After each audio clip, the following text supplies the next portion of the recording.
So, Dr. Assad, I'll start off with you. How is it that a country whose foundation is based upon protest, that we're now seeing elected officials attempting to restrict such activities? You know, before I answer that, I find it funny that he said we're not going to allow Florida to become Portland or Seattle, but he didn't say we're not going to allow Florida to become Washington, D.C., when on January 6th, we had white nationalists and Trump supporters Mm, storm the very capital of the United States. It's just funny to me. mm. Back to your question, brother. Repeat it for me. So how is it that this country that boasts about how it started on protest, the Boston Tea Party, the Boston Massacre, right? That now you're seeing elected U.S. officials attempting to restrict protests. At the root of all of these bills, at the root of this entire conversation, and we can talk specifically about the 34 bills around the country, but at the root of this is citizenship. And again, I tell Black people we are not full-fledged citizens of the United States. We are only semi-citizens, second-class citizens. So those the Boston Tea Party and our constitutional right to protest and freedom of speech and to redress our grievances with the federal government, that does not apply to Black people. That is for citizens of the United States. And we are not citizens. We're not full-fledged citizens. We are semi-citizens, meaning we have the obligation to pay taxes, but we can't demand that the allocation of those funds be invested into social services and crime preventative measures, as opposed to police officers who are killing us in the streets. Right? We we have again we are second class citizenry, and until we understand that, we really want to understand why these laws are being written. In 1780, Virginia wrote a law that said a slave master can kill a slave and not face any charges. It would be like the incident never happened. That's essentially what's taking place in Florida. You can mow down people in the street. Where else do people protest, Brother Willie? In the Besides streets. in the street. Besides in the streets, we don't protest on the sidewalks. The idea of disobedience finds its roots in Henry David Thoreau, and finds its African roots or African American roots and Dr. King. We protest in the streets. Civil disobedience is about disrupting the society. Now there in Florida, I believe his name is DeSantis. Governor DeSantis has given basically free range on killing Black people with via vehicular homicide. And this is because I apologize if I'm taking too much No, go time, ahead. because we are not full-fledged citizens of the United States. Citizens don't have to worry about their right to vote every 25 years, every 30 years, every 10 years. Citizens don't have to worry about their right to protest. Our white brothers and sisters in Iowa, North Dakota, and Wyoming don't give a damn about a protest bill. They don't give a damn about a voter suppression, because they know that it is guaranteed and they are protected under the Constitution because they are citizens. We must start understanding and realizing our position as African Americans in this country, in the United States. Yes, sir. So, Dr. Abdul Halim, so are there efforts to restrict protests? Is this an indicator, a witness bearing or evidence that protests are effective? So that's why they're trying to muzzle or restrict their activities, such activities, from your perspective? Effectiveness means nothing. It's all about they want to remain in charge. Trust me, it matters not whether we're talking conservatives or liberals. White supremacy wants to be in charge, regardless. There is Father Knows Best, Ku Klux Klan conservatism, and then there's nanny state liberalism. Either one will restrict us. If we decide, we say we want to do for self, the liberal will get upset and say, oh, after all the help I've given you. And then the Father Knows Best conservative will say, pull yourself up by your own bootstraps, even though he controls all the boots and the straps. This is a game that's fixed against us. And until we sit down and talk to one another about the option of separation, you see, we've tried integration, assimilation. We have tried all accommodation.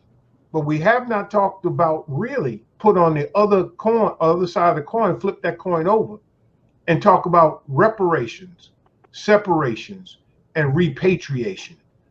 When we have that serious conversation, you go back to the turn of last century and the Niagara movement and William Monroe Trotter and those who put together, and W.B. Du Bois was part of that Niagara movement. But when you look at that manifesto, and do you know that none of them joined the NAACP with W.B. Du Bois? Because those whites and Jews who started the NAACP, who were the benefactors and the patrons, believed in non-economic liberalism. So until we look at Nat Turner, Denmark Vesey, David Walker, the Honorable Marcus Mosiah Garvey, Booker T. Washington, the Most Honorable Elijah Muhammad, Malcolm X, and today the Honorable Minister Louis Farrakhan on that other side, and Dr. King in the last year of his life, until we do that, we will continue to be in this position over and over again. They're going to continue to pass these laws and do what they do because Black lives don't matter. Can I, Brother Willie? Definitely. Let me ask you this question. You can add to that because this kind of connects to the question I asked them. You know, some felt that the potential of violent protests influenced the outcome of Derek Chauvin, his verdict, as well as put the pressure on him and other officers in the Department of Justice to put pressure on local police offices to arrest and prosecute police officers. So do you think the possibility of like violent protests have strengthened the fight for civil rights, and HI that also that these protests are affected?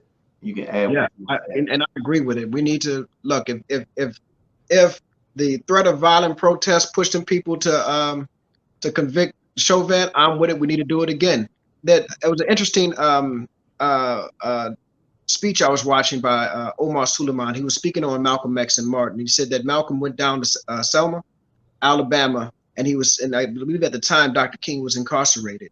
But his purpose of going down there was to basically, in general, to say, hey, if they see me here, they know there's another option. So they need to give Dr. King what he wants by the way that he wants it through nonviolent protest. Malcolm also sent a telegram to the head of the KKK or the Aryan Brotherhood, and he reminded them that if he touched, that he was no longer under the control of the Honorable Elijah Muhammad, and that if anyone had touched Dr. King, that he was willing to send some people down there and deal with them on a man-to-man basis. So, but I wanted to add to what Doc was saying. W.B. Du Bois is obviously an intellectual genius, right? And as a dissident, Black leftist intellectual, he is one of my idols. And one of the most important things that we can learn from Dr. W.B. Du Bois's life is that he died in Ghana. All of his fighting, he knew that there was no winning this war. And that's all I want my people to understand. There's no winning this war. There's no amount of reparations. There's no amount of legislation policy. Let's talk about South Africa for a minute. After the end of apartheid, South Africa rewrote their constitution because they said something's not right here. Because it's written in the apartheid and the racism and the white supremacy was written in the founding document. We have yet to rewrite our constitution to address some of the issues that face African Americans. So again, Dr. Du Bois died in Ghana.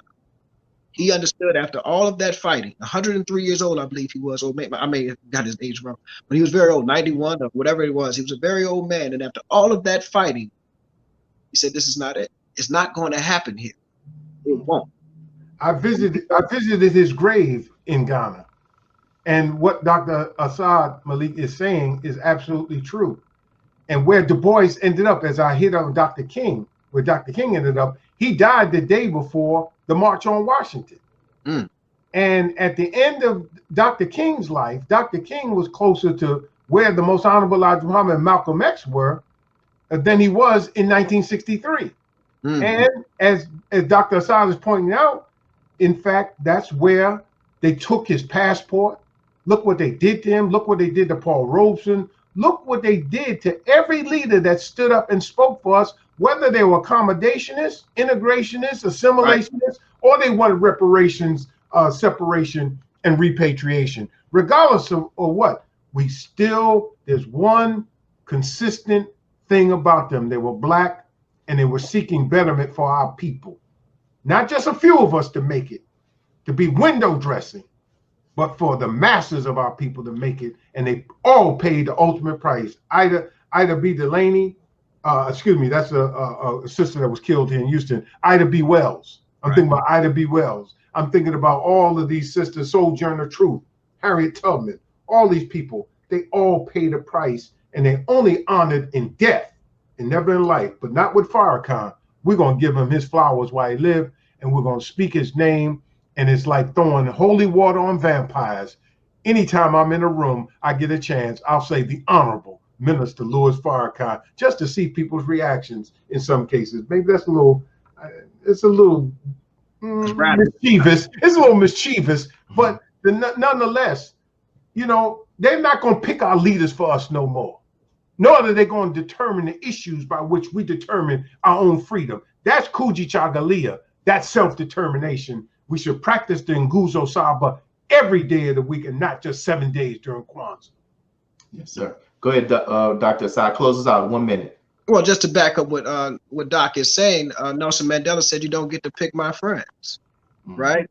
And they don't get to pick our heroes. They don't get to pick who we love, who we honor. So if we want to honor Minister Farrakhan, but here's what I warn my brothers and sisters, particularly to my brothers and sisters in the nation. If and when the brother minister passes, the same black folk who were standing with him will not make a Twitter post about him. They will not make a Facebook post about him, because of the white slave masters and the white capitalists who have controlled them. They will kowtow. They will get there and say, well, he was anti-Semitic or anti-Semite, and I didn't agree with what he said on this, that, and the third. They will not offer him the honor that is deserving of a man who has spent his entire life working on behalf of black people. Whether you agree 100% with what he says or not, he has spent his entire life working on behalf of black people, and you will watch a bunch of sellout Negroes who will turn their backs on the brother at the moment he closes his eyes. There's a price to pay for that kind of treachery today. This generation is that Joshua generation, and they won't tolerate it.